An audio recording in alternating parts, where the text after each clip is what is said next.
Shri Datareshwar investor care private limited મારા husband બેઠેલા છે જીતેન્દ્ર પંડ્યા.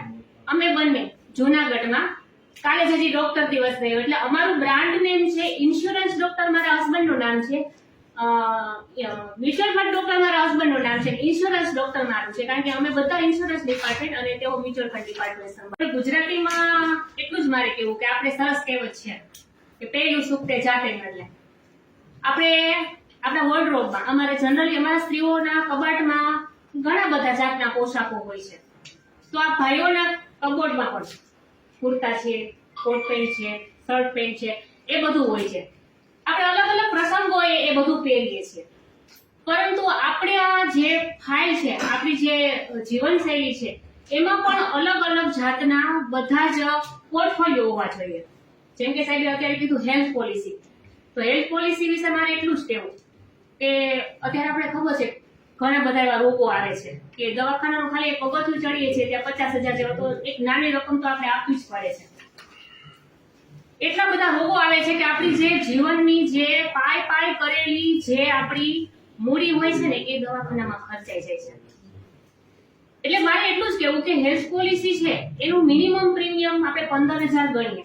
એટલે ઘણા બધા એવા લોકો વિચારતા હોય કે ભાઈ 15,000 તો આખું વર્ષ પૂરું થઈ ગયું, 15-20,000 કે 25,000 કે અમારા જતા રહ્યા. પણ આપણે એ ન જોવું જોઈએ. આપણે એ જોવું જોઈએ કે હું જો 10 વર્ષ 25,000 રૂપિયા હેલ્થ પોલિસીમાં લઈશ તો મારા ઓછામાં ઓછા 2.5 લાખ કે 3 લાખ જશે. પણ 10 વર્ષ દરમિયાન આપણને એ ખબર નથી કે આપણે સ્વસ્થ જ રહીશું, કારણ કે આપણી જીવનશૈલી, આપણી લાઈફસ્ટાઈલ એવી છે, ખાવાના એવા ખોટા બધા હાઇબ્રિડ બની ગયા છે કે એ આપણા ક્યાંક ને ક્યાંક આપણા જીવનશૈલી પર અસર કરે છે. તો આ એક એમ જ સમજવાનું કે જો હું 10-15 વર્ષ જીવતો રહીશ તો આના 2.5 લાખ કરતા તો હું 25 લાખ કે 50 લાખ કામી લઈશ. બેઝિકલી મારે આ જ કહેવાનું છે કે ખાસ અવેરનેસ તમારા બધા ઉપર આપો. આટલો બધો સમય કાઢી અને જે સાહેબે સમજાવ્યું છે પર્સનલ એક્સિડન્ટ પોલિસી, બહુ ઓછી રકમમાં આપણે આપણું રિસ્ક કવર કરી શકીએ છીએ. આપણે એમ જ સમજવાનું છે કે રેસ્ટોરન્ટમાં અત્યારે આવ્યા તો બિલ કેટલું થશે, તો એની સામે એક પર્સનલ એક્સિડન્ટ પોલિસી સાહેબે સમજાવી તો એ પ્રમાણે લેવી જોઈએ. ખાસ એટલે ખાસ જાગો, આ વસ્તુ ઉપર ખાસ અવેરનેસ રાખો. તમે તો રાખો પણ તમારા આજુબાજુવાળા બધાને પણ આ પ્રોડક્ટ વિશે સમજાવો કે એ કેટલી આપણા માટે સારી છે.